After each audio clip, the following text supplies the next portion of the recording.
Today we're visiting with two of the most interesting guys I've met in the fitness business. This episode gets deep, real deep, but it's all good, and we had a difficult time deciding what to cut, so we cut none of it. These two guys are AJ Richards and Danny Page. They've been in the fitness industry for quite a while now, but have recently created a new sport that's taking off, and it's called Rush Club Nation. Think of the movie Fight Club, but with competitive lifting. It's grown like crazy since their first show, and their mission is incredible. Today, we're going to talk about that, as well as mindset that business owners need to have to succeed, and how to use social media to spread a message and go viral. So sit back, relax, and give this episode your full attention. If you own a gym or you need a gym, this is your guy. My name's Mike, and I help fitness studios that are ready to take action, work hard, and grow their studios. In this very saturated industry, there's tons of competition, but the opportunities are incredible. We'll cover the most common challenges in the fitness world and invite guests in the show that have learned to overcome them and share their strategies with you. This is the GSD Show. All right, so AJ, Danny, thanks so much for being on. Absolutely, Mike. Really appreciate it. Appreciate it. Heard so much about you guys. Heard a ton. Let's get the squeaking out of the way because we already heard it, right? Oh, there it is. So everyone watching, we got some squeaky chairs. That's right. And we're just going to avoid them. Yeah. But I heard so much about you guys, and once I saw the video about Rush Club, it was just unbelievable what you guys are putting together, because it's so cool. Mm-hmm. And I'm sure you're getting a lot of that it's just so cool. And it's not because of what you're doing, it's how you're doing it. I mean, it's very professionally put together. It's cool. And Danny, I mean, the stuff that I've heard about you and the following and influence that you have is just incredible as well. And you just had a podcast that was just shared and listened to by more than anybody else in this podcast. It's a pretty big podcast too. Absolutely. A lot. So we're going to dive into a lot in this episode. So hang on tight because there's going to be a lot. What I want to go over first is really how we were able to take our fitness network and knowledge and turn it into something that is another revenue stream, but at the same time something cool and unique. Rush Club. We're going to dive into that. I also want to dive into mindset. And because you've really mastered mindset, and there's people that really follow you just to learn mindset. Mm-hmm. And I think that's really what the majority of your content's about. Absolutely. Right? Yeah. And that's what people really love hearing from you. And then you guys have really learned how to use social media, and it's something you're very passionate in as well, right, Danny? You've learned how to use social media to leverage all these tools like Facebook and Instagram, in particular Facebook, to really not just get your message across, but get in front of a lot of the right people and really start building connections and a following that not only helps people change their lives, but also helps your business and everyone starts winning. Absolutely. Right? Yeah. So it's a lot of topics. So let's start with the first one, and I'll start with Rush Club. Mm-hmm. How did the idea first kick off? Where did it come from? So I own a CrossFit gym in Mesa, CrossFit Mesa, and a lot of gyms run their own competitions to bring in extra revenue. And so actually a mutual friend, Luke and Najla Kaim, yes. They own SickFit Scottsdale. Okay. And one of their coaches had a class called CrossFit Scottsdale After Dark. This is when they were a CrossFit gym. And Tony Swan, and I called him and I said, Tony, what is this about? Sounds really cool. And he said, picture Fight Club meets CrossFit. My mind immediately went to what you see today, but when he described it to me, he said, we turn the lights down, play chill music, and lift weights. And I'm like, well, that doesn't sound like Fight Club to me. Right. Do you mind if I take this idea and put a spin on it for my own? And he's like, yeah, I don't care. And he wasn't doing anything with it other than a class for their gym. So there was an idea out there by somebody else, and you just took it. Yeah. To a whole nother place. Totally. Yeah. Okay. And so but I wanted to ask permission because I didn't know what his plans were, and I'm not about taking somebody's idea from him. Right. And so go for it. So we initially set it up as an extra revenue generator for CrossFit Mesa. We thought, hey, we can sell some tickets and do this kind of thing, and it might be cool. We'll see what shows up. So we went to Home Depot, spent $40, bought 4 construction lamps and some caution tape. And that's where it started. And we went into. And that was how you built like a ring. That's so cool. we ran we bought the pillar construction lamps, and so we could wrap the tape around it and square off this spot. Like octagon type deal. Yeah, like the Fight Club of fitness. Right. Yeah, exactly. And we went into the Cell, which is CrossFit Superstition, a gym owner down the road from my gym, because he had a bigger spot. And in Mesa, there's definitely no mentality of like not enough people to share. Like the CrossFit gym owners in Mesa get along really well. Okay, cool. And so I'm like, hey, let us come throw this there, and it'll bring some attention, and we're going to do this. Anyway, so we had 130 people show up and pay $5 for the first show. The first one? The very first one. And what we did is turned off all the lights. So all there was the construction lights. So it looked like this raw, dirty sort of feel. And when I saw that many people show up and pay the $5, the proof of concept was there. People will pay money to go watch a head-to-head competition like UFC. If we do it in fitness, right? Can you make fitness, exercise entertaining? Right. And we just proved the concept because 130 people showed up and paid $5. All right. And we immediately set up an LLC as Rush Club. Why Rush Club? How'd you get that? We kind of, so Rush, like you're pledging. It was like a conglomerate of things. My gym is Rush RX LLC. Okay. And then it's a club, like the Fight Club of Fitness. Got So it.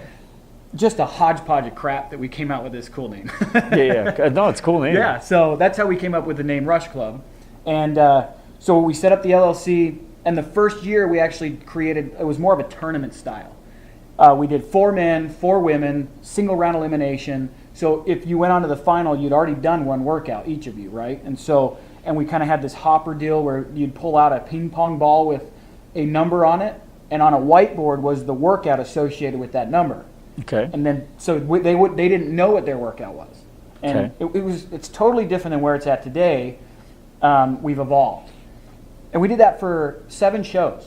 We just cranked them out through the first year, and it got bigger. The second show was in the parking lot of Monty's on Mill. Okay. And then we went to the Deuce bar the downtown, Deuce. which was the best venue for this type Oh of deal, yeah, because especially it's in the already early kind days. of raw. Oh and- yeah, it was totally Fight Club. It's like you have to use the alley to get in, don't you? Yeah. And our last show there was in August. That was so we revamped after a year of this.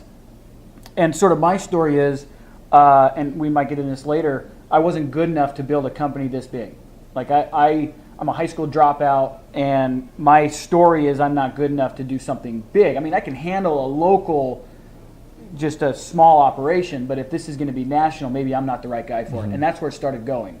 And so January, we did a show in the press room, January of 2014. We called it the Final Rush. And that's where we brought all of the champions throughout the year to come and compete for the last one. We had Camilla Blanc and Josh Bridges come in and do a head-to-head for fun. We had some really amazing athletes show up for that last one. And then it was going to be it. The Final Rush, I could quit without anybody questioning why we quit. I could always just blame it on, it was the Final Rush. Right. I did some soul searching, discovered I was creating a story about myself that didn't exist. It wasn't true. It was all in my own head, and realized that, with the right people like Danny and Stacy and Jamie, our team, with the right people, we could take this and be as big as our imagination wanted us to be. I mean, we could create whatever we wanted.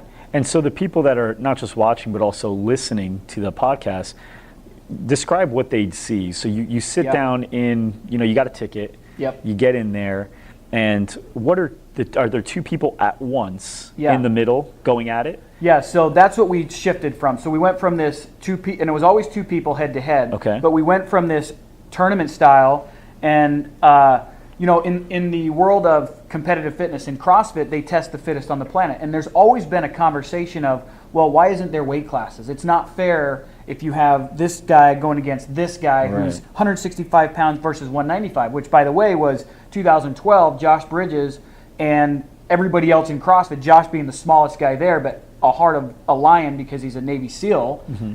That's why he's on this stage with these guys that are 195, right?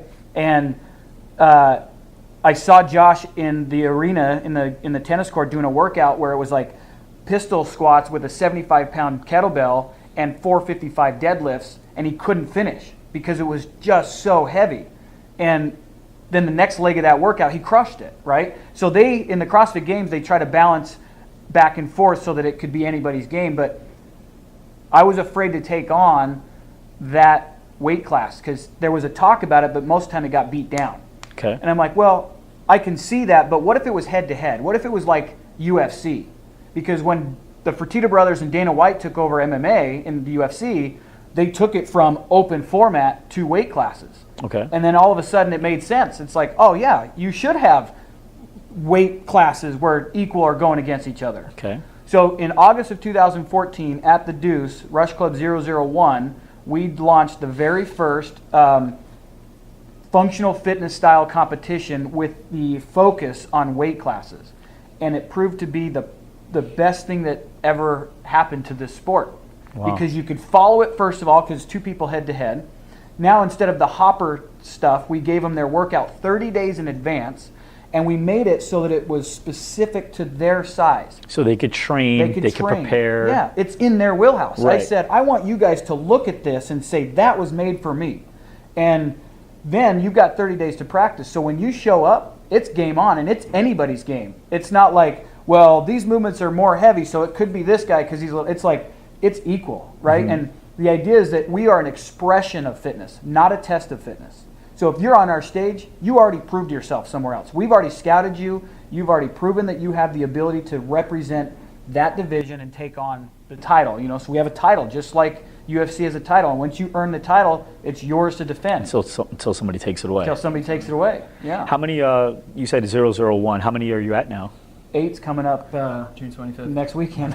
Wow, Yeah. that's great. How often are you doing? We want to go quarterly. We're working out the structure of the business, so we'll do June 25th, and then we'll have one more this year in November. And in the meantime, we're putting our structure together that we're going on the road now. We're actually going to start touring the U.S. and Because you can't fit in the Deuce anymore, right? I mean, can you? No, and we've been out of the Deuce for a while. We did Rush Club 1 in the Deuce, had 630 people there in August.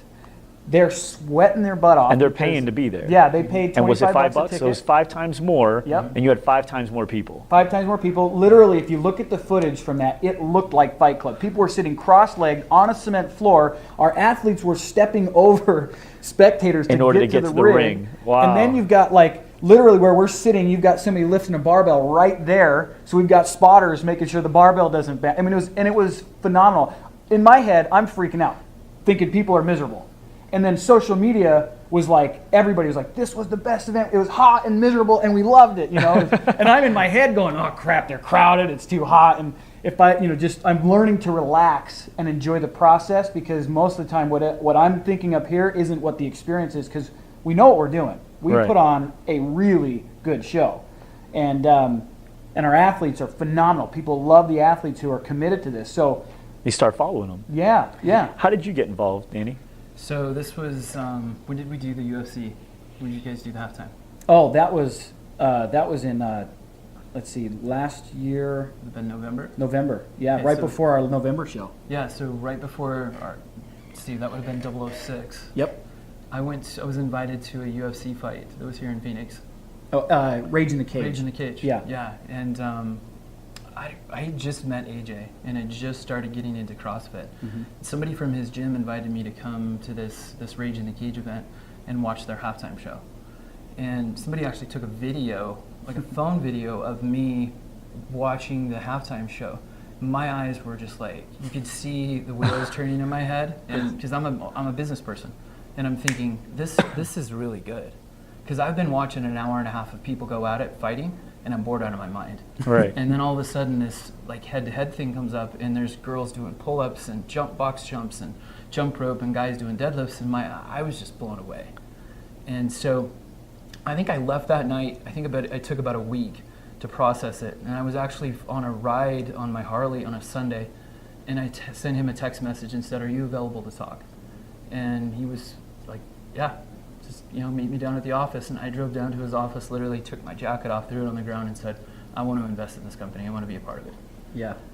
And that worked out well, because it sounds like you guys have different strengths, right? Oh yeah. So what would you say the strengths are between you two? Because you've partnered the way a partnership should be, Yeah. by combining two different skill sets. So what are your strengths? What are your strengths in regard to this? I'm very creative, Okay. and I think the vision of what we have and where we want to go rests in my mind. But then I need really talented people like Danny to help me structure it. And Stacy, the president of the company, when I first had the idea, I'm like, look, I have these great ideas that will never happen without the right people to implement. And so it's always been said that I'm the madness, Stacy's the method. And it just so happens we need many more methods to my madness. And also because it's a big project. Yeah, and Danny, from what it sounds like too, you even have a really good creativity level Yes. as well. So you got, but it sounds different, which It is is. really cool. And your ability to communicate things out to the world is really probably a big asset to That's the company. how it works. I mean, he's the visionary. He's the dreamer. And when he gives me a dream, our team will sit and kind of organize it and put it into something that we could be tangible with, right? That we could put out to market, that we can share with our fans, our audience. And that's where my role comes in, is to communicate that with the audience and also build the audience too. Because Right. we've got a Phoenix, Arizona market right now. Well, we want to have a Florida market next, and we want to have a St. Louis market and a Texas. So we got to reach out and touch those people too, and that's where social media comes in. That's where my influence comes in, and that's what I do, is create connections. Yeah. Cool. We're going to dive into that. I want to know about him. So for people that are listening to the podcast and not watching the video, there is a golden rooster sitting between AJ and I, and this thing's probably like 2 feet tall, and it looks glorious. It's glorious. He's very proud. So tell me about the rooster. What's going on with the rooster? So the idea for the rooster, my family are all ranchers. I'm from southern Utah, and anybody who grows up on a farm or a ranch, you know that you don't mess with the rooster, right? Especially if it's a new rooster that you didn't raise from a baby. Right. Just because they're proud. They will fight to the death. I mean, cockfights were around for centuries, and while we don't agree with that now, like with the animal cruelty and stuff like that, the reason they did it is because you could put two of these guys in a cage and they won't stop until one's done. Right. Right? And so the idea of a head-to-head is that it's the same kind of idea. We're and part of it came from when Senator McCain actually stood in front of Congress and tried to shut down the UFC, and he's like, "This is human cockfighting. Shouldn't be allowed," right? This was early UFC days. So I'm like, well, let's go with that. We'll be human cockfighting, And so, you come off the stage, you're king of the roost. I mean, that's what it is. So, and it's also really cool because if you look at the roosters throughout different cultures and different even religions, almost every religion on the planet has some sort of powerful relationship to a rooster, whether it's calling in the day to get up and get moving. Astrology, the rooster is standing side by side with Orion, and they're the heralds of the gods. They're bringing the message of the gods. And so, like, what we believe at Rush Club is it's about people and a human connection. It's not about the brand. Most companies right now, and this will probably raise a lot of eyebrows, it's about the brand. The brand is what's important. Well, people don't connect with the brand. They connect with people. I agree. So the rooster is to herald the gods or herald our champions, and it's about them. It's about the stories of us, what we've gone through as human beings, struggles with, being entrepreneurs, maybe having spouses that aren't entrepreneurs, or putting every last penny you own into something you're passionate about and not knowing if it's going to go anywhere, right? So each of us in our team is giving up something to grow this, and it's important for us to have people realize that if you have a dream or a vision that you want to have happen, it's going to take everything you've got, and it's possible. Like, there's no difference between myself, Danny, and the other parts of our team than anybody listening or watching. No difference. If you want it bad enough, you're going to have to give up something to get there. And so it's about the human journey and not just the people behind the company, and we're going to start putting ourselves out there more, but it's also about those guys who step on the stage and leave it all out on the line, head to head, and what their journey and their story is to get there. And That's so really cool. We're the heralders of the gods of the arena of Rush Club. I like how you're really highlighting the people that are a part of it, the champions. Like you said, Nike was nothing until they brought in Michael Jordan. Exactly. Yeah. And when they started really highlighting the champions, Bo Jackson was a big part of it as well. But we all know Michael Jordan's, and it's very clearly known, Michael Jordan's really what took Nike to where it is. And Nike's now known as the competition brand. There's other ones coming up too, but when you really start highlighting the champions and the people that really inspire other people and people want to aspire to be like, I think that is what helps that brand represent something much greater than just a cool logo or something else, So with that said, let's go into mindset, because I think that's a perfect transition, because people do talk a lot about the brand. And one of the things I've seen with fitness studio owners, independent gym owners, personal trainers, they get into the business for one reason, right? I love fitness. I love getting people in shape. I love motivating people. It's a great way to be in a position, career-wise, where you get wins every day, right? Today, I may have had 2 people out of the 10 people I trained tell me that, their wife was really impressed with, now I can see her six-pack, or, hey, I was able to hike up that mountain I wasn't able to do a couple months back. And so you get wins every day. It's a very fulfilling career. But what happens is you start that, and then little by little it stops being about the business, the people, and it starts being around the brand, right? How do I build the brand? I need more branding. I need branding. I need social media. I need to get out there. And also, a lot of them are afraid, what I've noticed, to get out of their comfort zone, which is ironic, right? Because what do they tell people to do every day? Get out of your comfort zone. Mm-hmm. That's what we do as fitness professionals, is we tell you, get out of your comfort zone, because that's the only way you're going to grow. And business is no different. Parenting, it's no different. All these things that we have to want to be great at. You have a very, very good reputation for understanding mindset and sticking with a certain way of thinking. So if you can help me out, and everyone listening, tell me what mindset really means to you. One of my favorite sayings with mindset is, how you do one thing is how you do all things. If you wake up in the morning and you're going to hit that snooze alarm, and you're going to make excuses for why you can't get out of bed or something like that, that will portray itself in all other areas of your life. And it's very important for mindset for people, especially in the fitness community, to do 2 things. First of all, they need to put themselves first and foremost. Because us as in the fitness world, we put so much attention on our clients, and that we kind of let ourselves go. We'll let our sleep go, we'll let our health go. And we start to not actually take care of ourselves, and we put way too much attention on other people. It's part of the business, though. It's kind of one of those give-take things. So this is for the listeners, this is kind of going to be an eye-opener.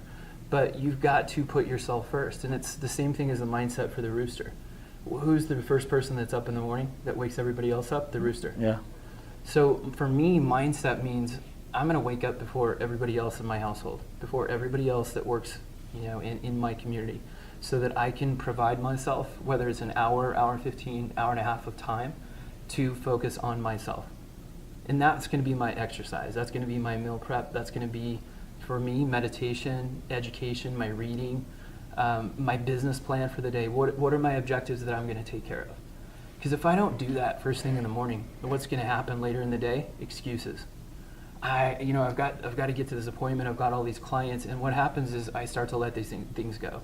So I didn't make enough time to do my business study. I didn't save enough time to go to lunch with my daughter that day, or my wife. And those things start to get in the way. So for me, mindset is to carve out time for yourself first thing in the morning so that you can execute those items. And the biggest part of that is the word execution. Because if you make that time and you get on social media and play on Facebook for an hour and a half, you just wasted it. And then you're behind the 8 ball again. It's true. I was listening to a podcast, the one that we kind of mentioned already, and you said something that was really interesting. You said how you do one thing is how you do everything. You gave some examples, like how you hang out with your kid, or how you hug your wife, or how you do everything. It's to an extreme, right? It is. It's passion.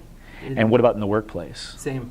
Really? Yeah, it's the way that I always use this as an example when I talk to clients and things, but the amount of energy and attention and passion that I work out with is the same amount of energy, passion that I put into my wife when I hug her.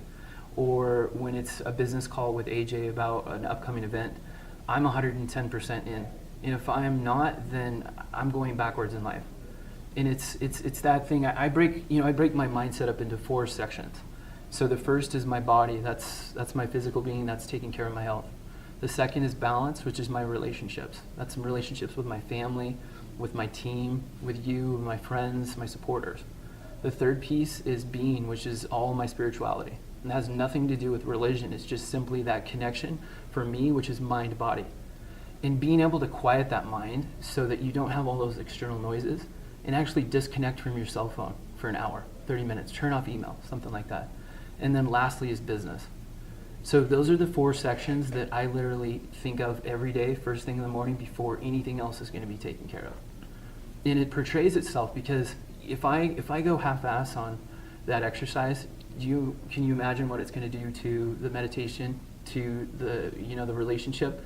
I'm only going to put in 50%. Right. So it's really hard for people to grasp it until you actually experience it. But if you put 110% into all 4 of those areas, and you do that mastery for 14, 30 days straight, that's like what switched for me. That's the light bulb that went off that really changed my whole mindset. That's cool. Both of you guys have obviously successful businesses. You guys are in great physical condition. Things are just going really well in all directions, probably because you're paying attention. Actually, it's more than likely because you're paying attention to all those areas. Comfort zone is something that sometimes we don't even, it's weird, right? Because books and speakers and videos, they'll teach you things that if we want to sell ourselves that this is what they mean, we'll believe it. For example, if you don't love to do something, you shouldn't do it, delegate it. Mm-hmm. Well, I get that. Yeah. And I get that, but there should be an asterisk, right? Because maybe you have to do it. Yeah. Whether you like it or not, maybe you have to, whether it's, reaching out to people you haven't reached out to in a while, or making that phone call that you're nervous to make because you think you're lesser. Like you said earlier, we're all the same, but you're afraid to make that phone call to the person that you know could really help take you to the next level, and you could probably help in some way too, but you feel like you maybe not on the level. And same thing with asking for money. If you want to, really get somebody signed up, some people, will just say, hey, this was great, I want to sign up. But some people don't even know how to do that on the customer side. And so little things with comfort zone, when you're running a business, as you could tell, it's just like your body, you have to stretch. But some people are afraid of that. And so tell me what your thoughts are on comfort zone. Let's go to you real quick and we'll come back to you, Danny. Yeah. So I spent a good portion of my life trying to prove myself to be good enough. Just because, past experiences as a kid, coaching and stuff I've gone through in the last couple of years have shown that most of us live the life of an adult created by experiences as children. Like something happens and you create a story about that, and then some sort of strong suit to protect yourself from that experience. And that doesn't always work, and especially if you don't know why you're creating those or why you're reacting in a certain way, leaves you powerless. So spending the majority of my life trying to prove myself, the problem with that is not knowing that that's what's happening when I'm making certain decisions. Well, when I got present to that and I bring on somebody like Danny, I'm no longer trying to wear the S on my chest like I've got it figured out.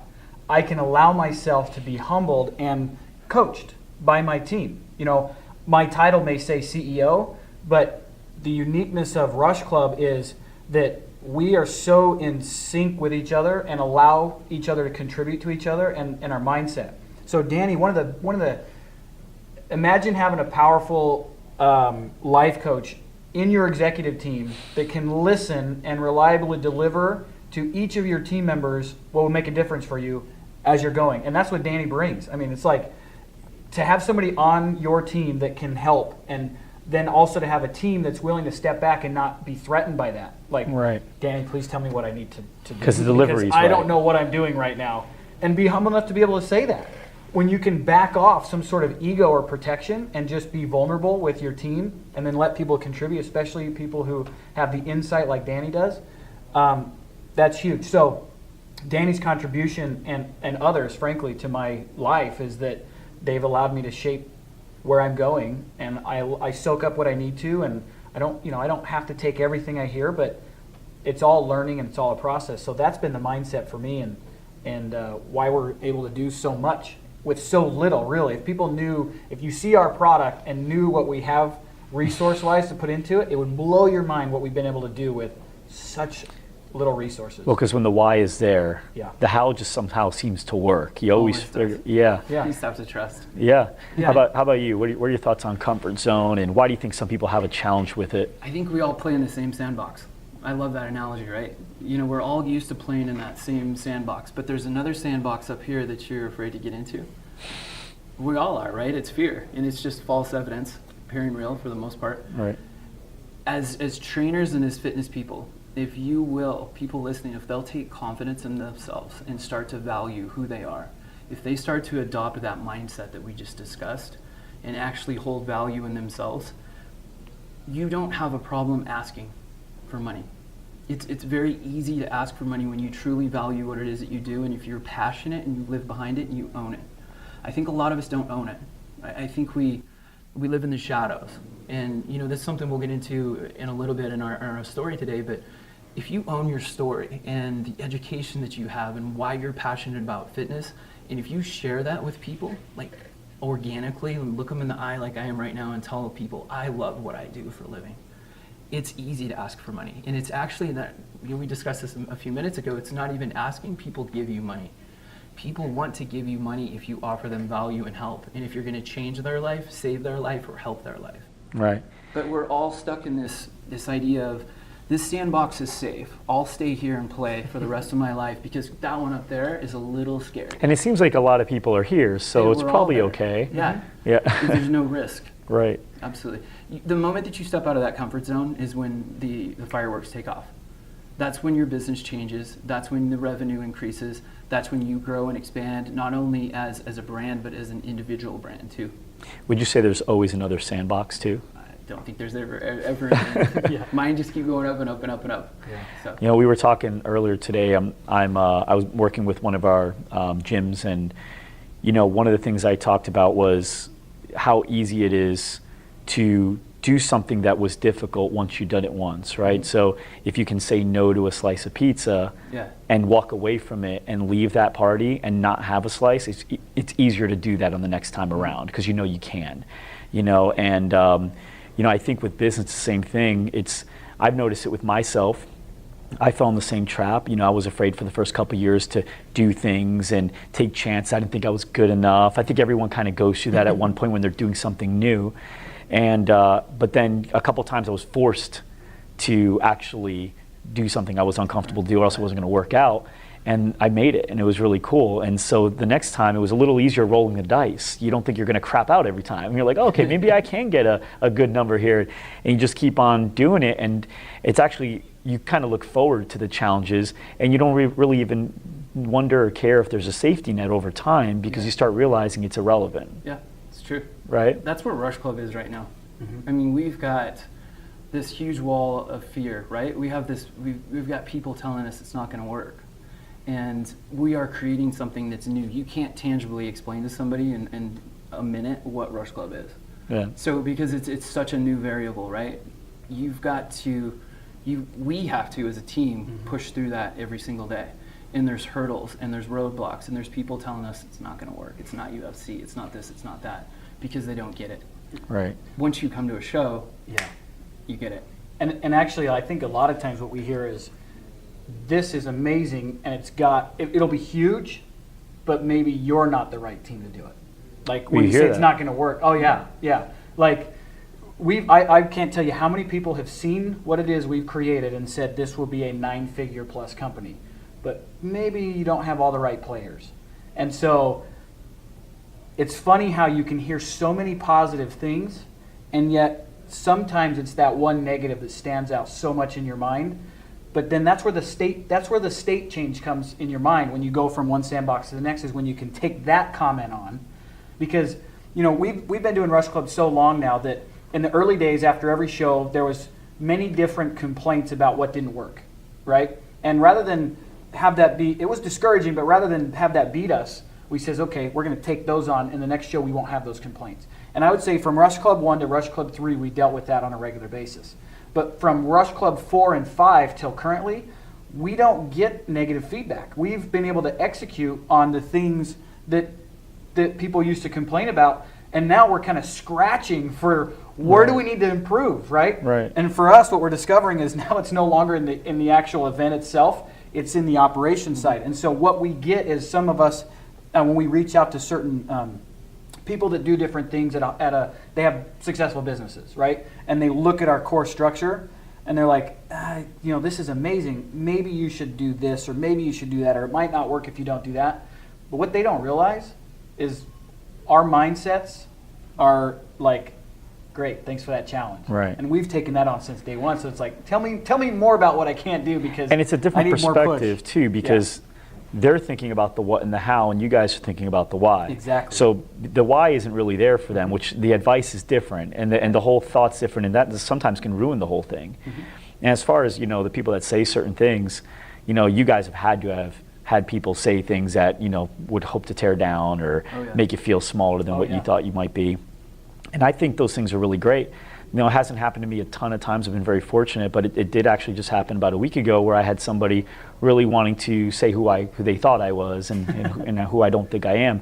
But it's great. And every time that does happen, what I've noticed, because it's necessary, I thought this person was so outspoken in such a negative way that it made me realize, like, man, how did he get to that point? Mm-hmm. Like, where is he at in his life? And it actually made me kinder, because I wanted to be so far opposite of that. Exactly. That I remember, like, that same day reaching out to friends I haven't talked to in a little while, just to give them words of encouragement. Hey, how's baby? How's this? Mm-hmm. Because I just wanted to be the exact opposite of that, because I realized how it can make you feel. And so with you guys, I think you can use it as fuel, or you can use it as kind of a reminder, like, hey, what am I really focused on right now? Because there's people out there talking like this, and I want to be polar opposite. Yeah. So, yeah, and I'm sure you've dealt with it. People that look at Rush Club from a business standpoint, right? On piece of paper, this is how it looks. Or there's people like us that look at it from a passion standpoint. And like, I want to go to war with this team because they're passionate. I don't want to go to war with these people that have a lot of money or a lot of ideas because they're looking at the next big picture of how to make more money. Mm-hmm. They care about this. They care about a brand. Mm-hmm. And they really feel like the brand is what matters, not the people. Right. How can I turn a quick dollar, even if it's a flash in the pan? Where can I make the most money within a year or two? But what we're committed to is to touch, move, and inspire people to action, like long term. Because we've been talking a lot about comfort zones. That's the problem with society, is we're looking for more comfort as opposed to what can we do that's uncomfortable that's going to make me better. Right. We're like, our society is built around comfort, which is why we have multiple rest homes in every city and every state of our country, because we've been pursuing comfort for so long now. So we're like, hey, we're gonna switch this back around, and what you see on our stage is gonna inspire you to get up and move. And we don't care what it is. We don't. We might come from the CrossFit world as CrossFit gym owners, but if it's a TRX, if it's kettlebell training, if it's group training or spin class or yoga, we don't care. Just get up and move. Pursue your human potential, your own genetic evolution, by getting inspired by these guys, and that's what makes a difference. So the why is what we're connected to, not the immediate flash in the pan. Let's make as much as we can. That's what a lot of these bigger business people see, is how can I make a ton of money right now, and I don't care if the influence is there in 5 years or not. Right. And we're like, oh, no. We want to be at cause for, first of all, our country and in the world, seeing what they recognize themselves as human beings. Because we no longer have to hunt and grow our food. And so you have to actually force yourself to be uncomfortable now, especially in our countries, because we're so blessed here. Everything's just so it's right easy. there. So you actually have to go seek uncomfortable situations, which is so not how we're designed. Right. The path of least resistance is what we're naturally wanting to be. Right. Conserving energy in case efficient. We have to survive, because that's what we were first put on the planet. And so, like, it's really easy to become lazy. Right. It's prepared for you that way, everything. Yeah. And it's easy to just focus on the wrong things, because it's easy to focus on the wrong things. And when everyone else around you is doing it, that's why it's important to hang out with people like that, right? Yeah. That are also looking for discomfort and also appreciate stretching themselves, because now that becomes your environment, and that becomes something that is normal for you. It's true. Mm-hmm.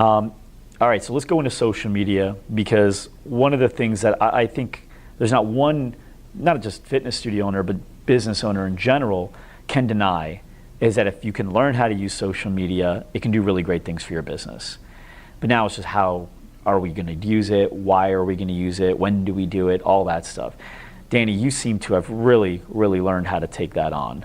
I've watched some of your stuff, and it's funny, because when I was introduced to you, I saw so many of my friends that I knew already were following you, and you had a really good influence on them. So tell me what social media is to you, and what you see it as far as an avenue for you to use it with your business. It sounds really simple, but it's a platform with a microphone. Yeah? Really. Anybody can go onto social media and create value for other people and serve other people. Okay. Like, as a fitness company owner, right? What do you want to do? You need to go out and sell yourself. Literally prove to the people that are listening, that are reading, that are watching your videos. you're selling yourself. You're not selling your company. You know, we're sitting in a gym right here, but I've never once used this gym name to try to sell. It's about selling myself, and it's about connecting with people, and most importantly, being extremely vulnerable so that they know exactly who I am, because that's where credibility is developed.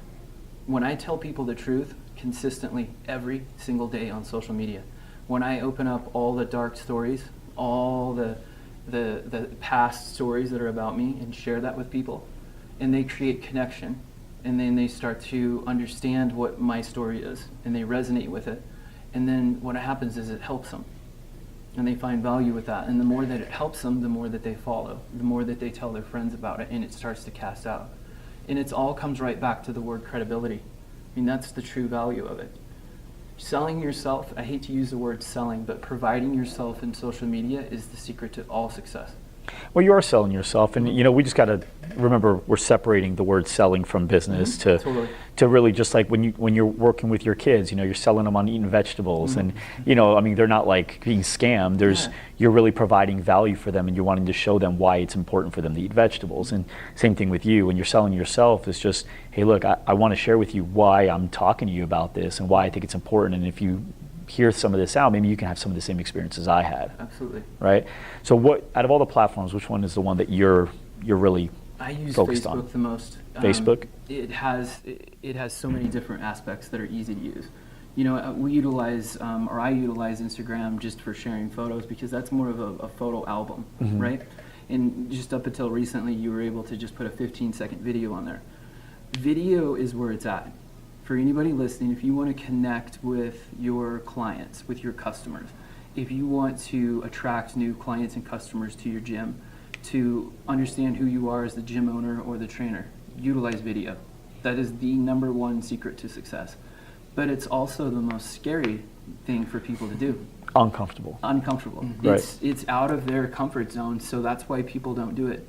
When they do it, it's unauthentic. Really, you know what I mean? It's not real. Somebody gets in there and says, I'm going to do this, I'm going to do that for you, and I'm going to do this, I'm going to do that, and we're going to do this, we're going to lift these weights.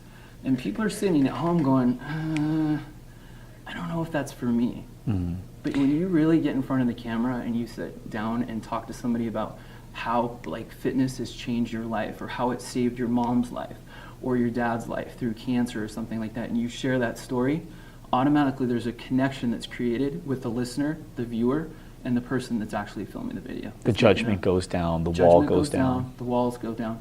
The risk factor is there, and then all of a sudden you've created a friendship, which then can turn into a business relationship. Right. That's the secret. You know, too, another thing with video, because I agree, 100%, obviously, right? Yeah. So I think video is a great way to be able to connect to your audience, really share your story, and also be able to provide a lot of value.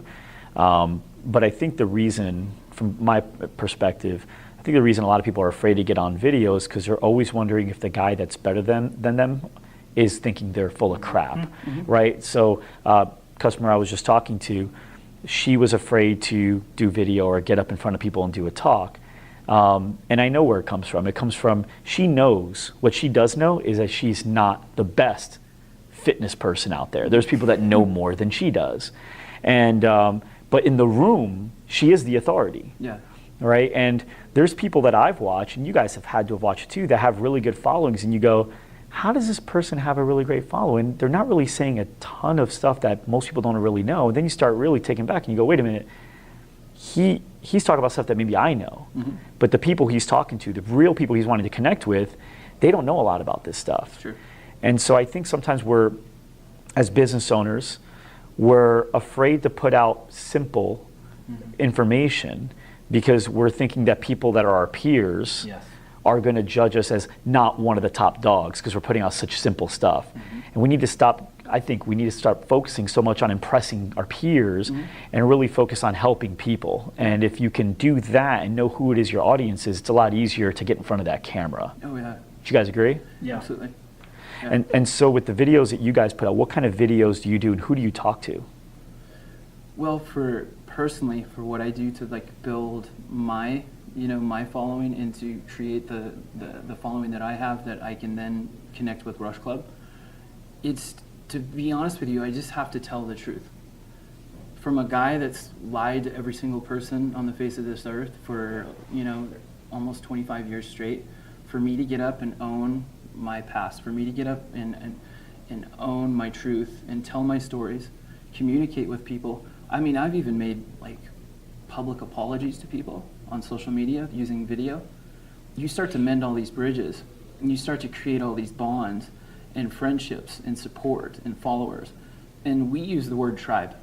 It's one of the top words in my vocabulary right now, is when you can reach out and you're not asking people, you're not telling them to follow you. You're just being a leader. And all it takes is one person to stand up and do something different. We talked earlier, comfort zone. I stood up and got out of my comfort zone, which I'm afraid of public speaking. I'm afraid of video. Let's go back 8 months. And I put my phone up and actually talk into it and tell the truth about some things that I've been doing for the last 10, 15, 20 years that blows people away. And that's where it starts. And then all of a sudden you get one person to hear that, 2 people to hear that, and then they start to follow and listen. You put out another video. And then what happens is the first follower, believes in it. And then the second follower believes in the first follower. And then they start to follow exactly what you're doing. And you see how that tribe has started? One lone nut kind of stands up and says, hey, look what I'm doing. I'm going to do this different. The first person that follows is probably the person taking the biggest risk. Because they've got to trust, like for me, I got to trust that AJ is going to steer this thing in the right place. But I had to step into it and take that on. Mm-hmm. So that first follower is actually the most important one.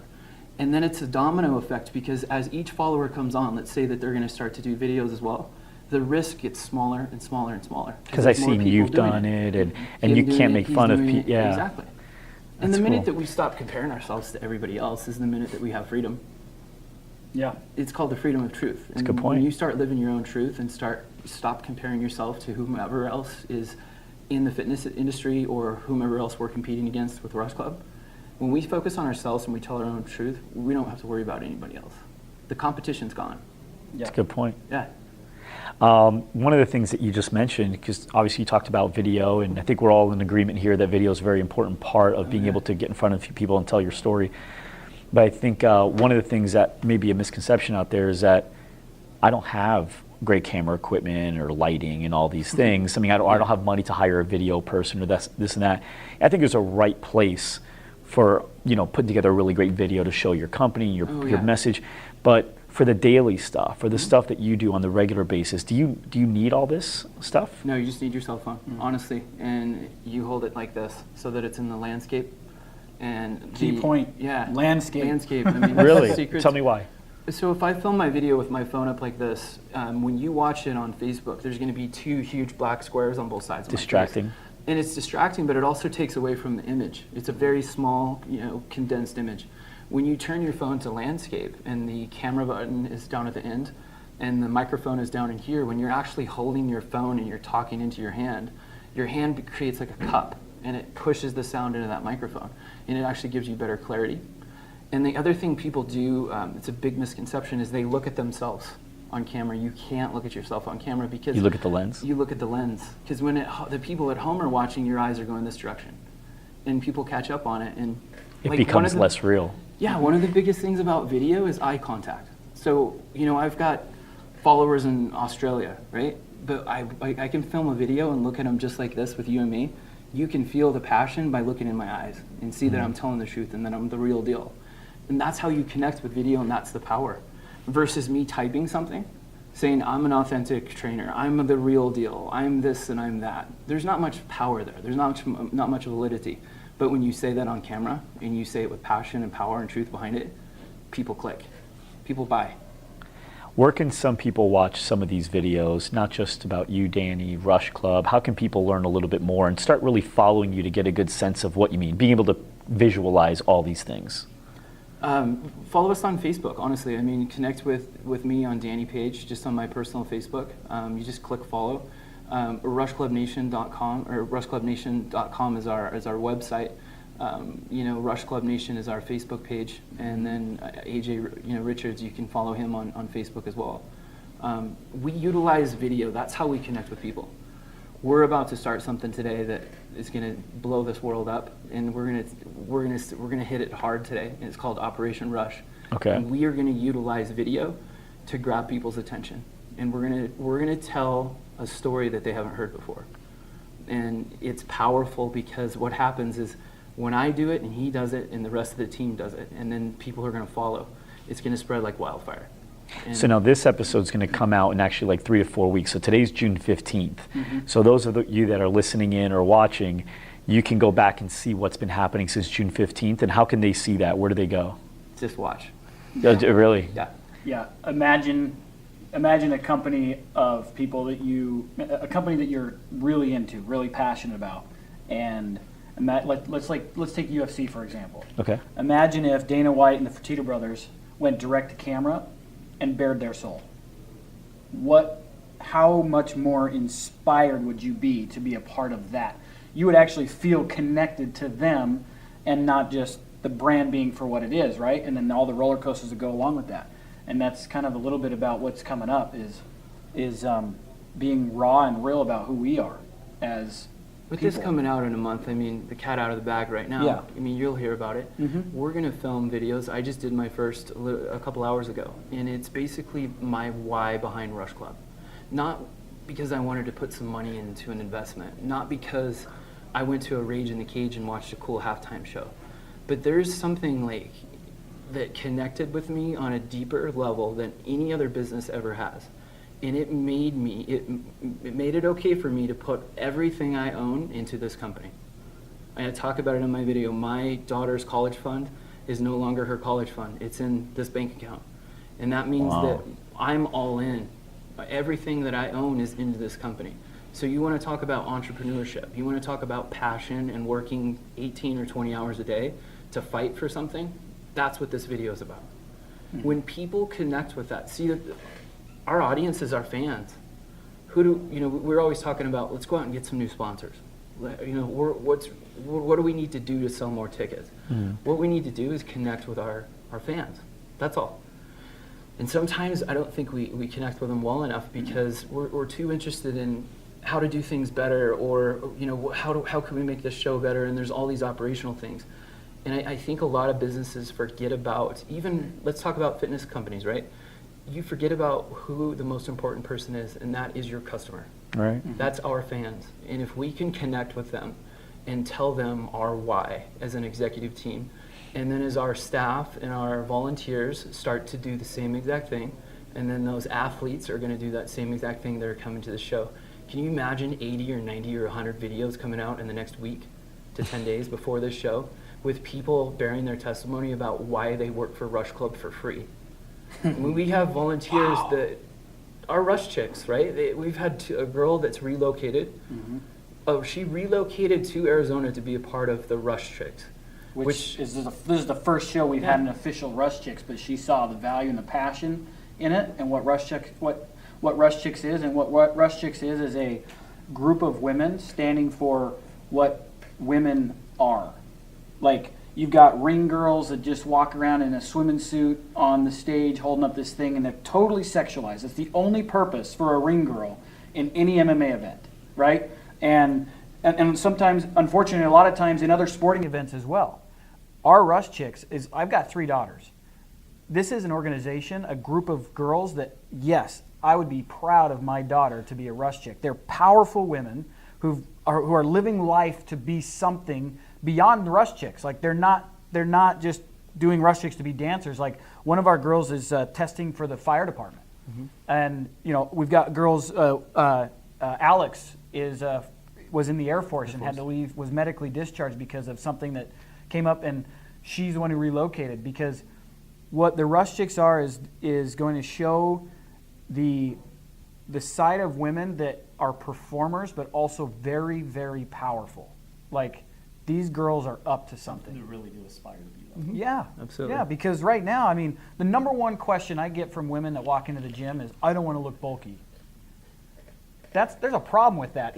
If society has shifted so much so that they have to look a certain way, that's the number one thing that I'm working against when I'm talking to new prospective female members of my gym, is that they're worried about how their muscles are going to look, like a healthy body will look. There's a problem with that. And generally what I tell those people that become clients is that how about let's focus on how you feel. And then I promise you that your body will naturally go to what it was meant to be as a powerful woman. And then 99.9% of the time, you're okay to have traps. Right. When you get to that point, you feel so good about who you are that every magazine that said you should look a certain way, every news story that said you should look a certain way, every stupid frat boy who commented on a picture about girls with muscles, they won't matter anymore because you feel so good and you're so confident about how you look that you want traps. And there's a journey to get there. Uh-huh. It's not like she's going to wake up the next morning and No. be bulky because of the workout she just did. Right. You know, it takes a lot of work. Yeah. If a woman that doesn't have, you know, typical testosterone that us guys have, if they can wake up the next day and be bulky, every guy would be doing her program, right? Yeah. So there's a journey, and I think you're right. You know, maybe they entered in not wanting that, Yeah. right? But then over time, they start really appreciating like the hard work that goes into it, and they start really understanding that hey, it's not about that. Yeah. It's much more, and they start really taking pride in the traps Yeah. or the shoulders and all that stuff. So no, I agree 100%. It's awesome. So we got off track, but that's what Danny's referring to is people are making these massive life changes for an organization who is at current state a possibility. Major great. life changes for a possibility, which is what entrepreneurs do when they start a business. And we're talking about people who are volunteers that are doing this stuff right now. And that's why we say it's not about us. It's about a shift in the world that where people matter and what people want to have accomplish. Right. Yeah, so when these videos hit, you can imagine the magnitude it's going to have. Well, yeah, because I mean, when it's emotional like that, people are going to comment, they're going to like, they're going to share, and then it just really starts trickling from there. And what else too is in my video I'm asking for the Rush Club Nation, that's our 7,000 plus fans that we have, to share a video as well, telling the bigger community why they go to Rush Club, why they support us, what's their passion behind it, and then your fans are now getting engaged. Yeah. And it's a level playing field at that time. It's not the executive team in Rush Club and the fans down here. Now it's all an equal playing field, and everybody is the same. And it's easy because what they're doing is they're helping people, they're not helping a company. Exactly. Right. You know, it's easy for people to go out there and sue a company because you don't think about the people behind it that may be affected by it. Yeah. It's easy to go out there and trash talk a company or say they suck, right? Oh, that place sucks, Yeah. without really even knowing it well. It's true. Because I don't know the people behind it that have been putting in hours and hours and hours every day and sacrifice to get to that point. But if you knew that, you'd probably say that a lot less. You may even support it. You know, and with you guys, what you're doing, I think is brilliant. You know, you're really sharing why you guys do what you do. You're being vulnerable, and you're really talking about what it really is, which is you want to help people. You want to be able to change the way the world thinks about certain things. And I think it's amazing. And I think your plan is amazing. I'm excited to follow it myself, just to get inspired by it and see how I can maybe open up a little bit myself. And I'm sure you're going to get a lot of people. You're going to not only help people get in better shape, because you're going to inspire them to get in shape, but you're also going to help a lot of people become better business owners. Because, like you said, the first follower, it's going to be easy. They're going to see you do it, and they're going to say, maybe I can do that too. Exactly. And then another person, then next thing you know, businesses start becoming people.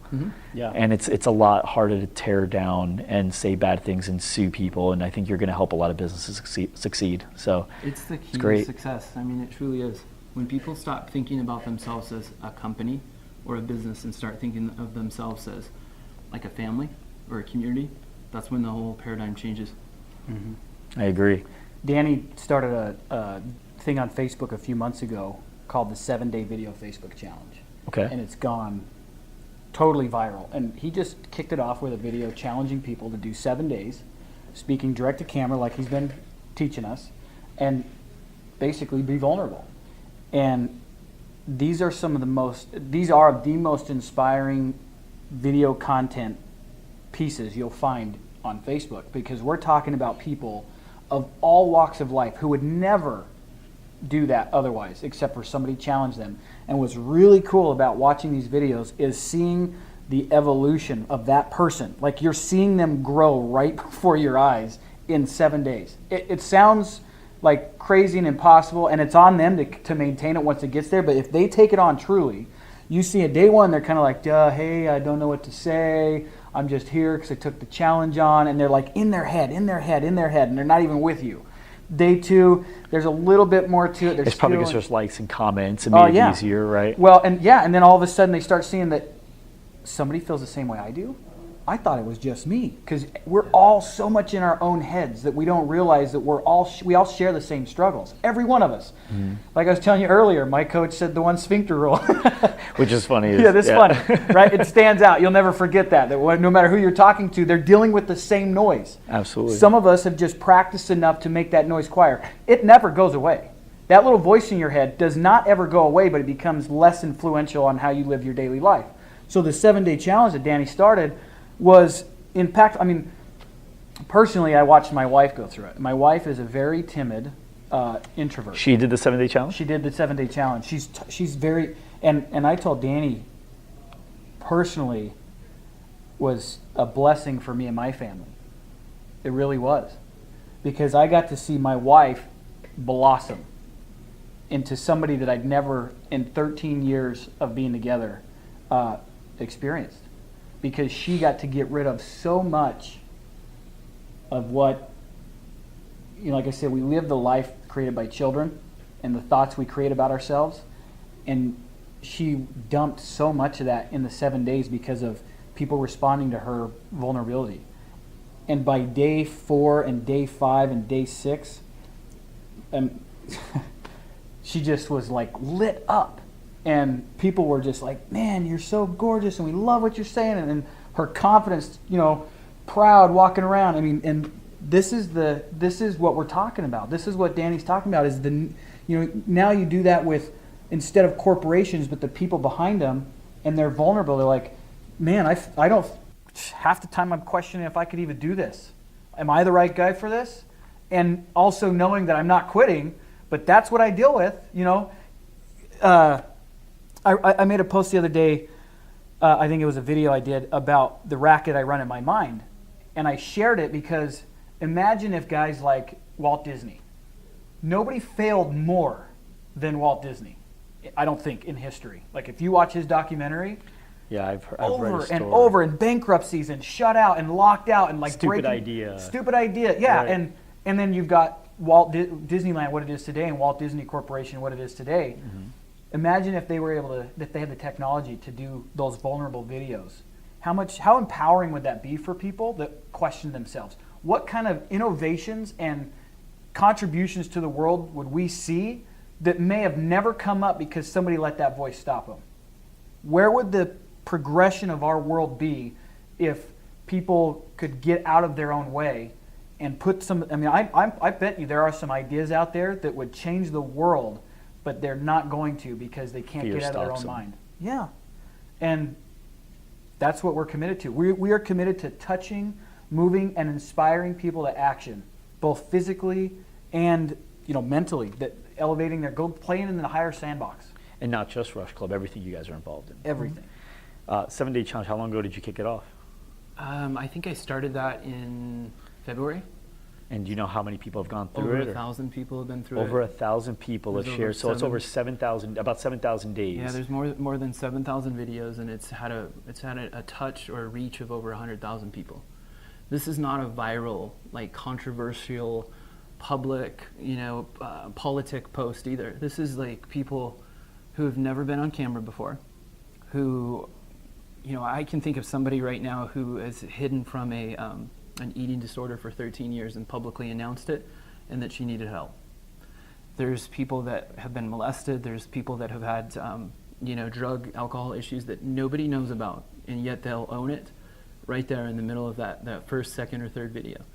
And what happens behind closed doors, not on the public page, but on the private, they get messages, private messages with people saying, I feel the same exact way you do. You have no idea what you did for me by you sharing that truth, because I know it's okay now.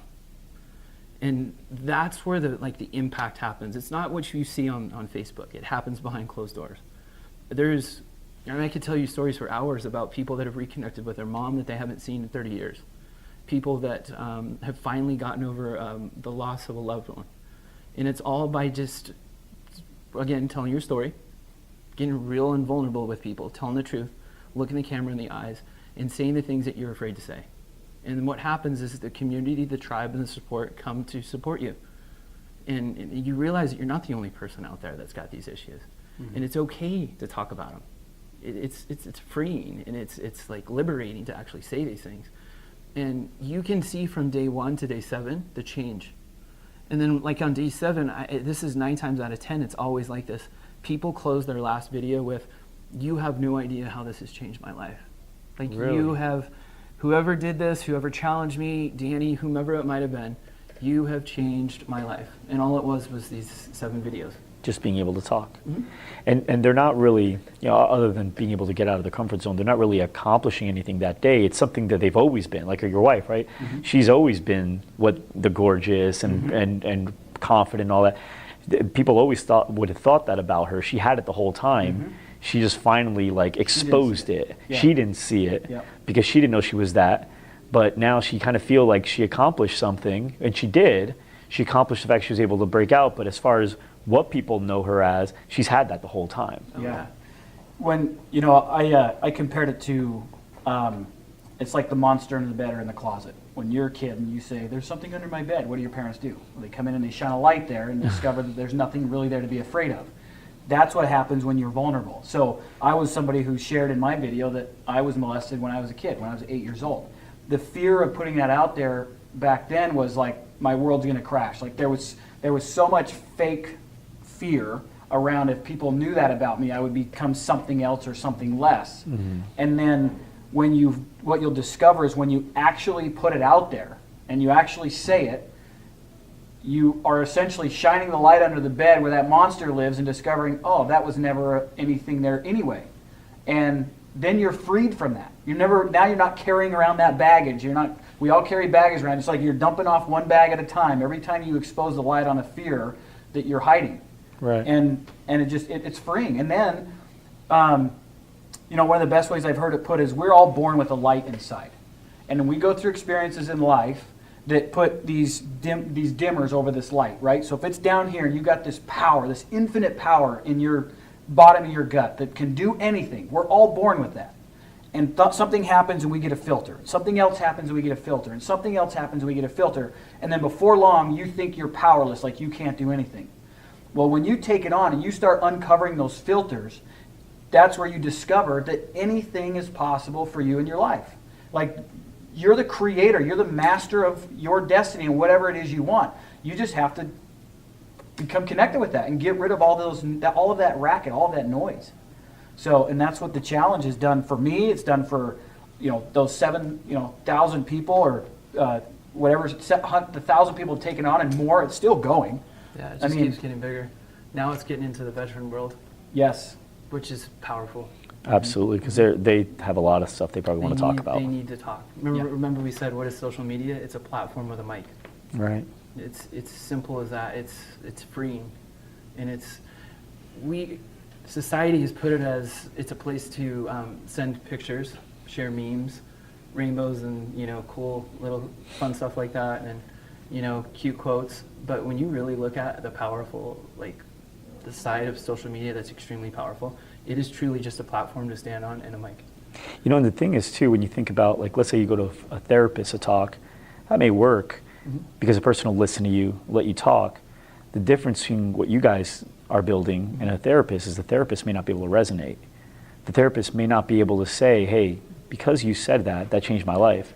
Whereas nothing's going to feel better than sharing your story, wondering what's going to happen, and then somebody else comments or messages you privately and says, hey, me too, you have no idea how much I helped.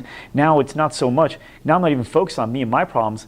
I'm happy I helped someone, I'm focused on you. Maybe I'm even now helping you in a message. Now we're talking about it.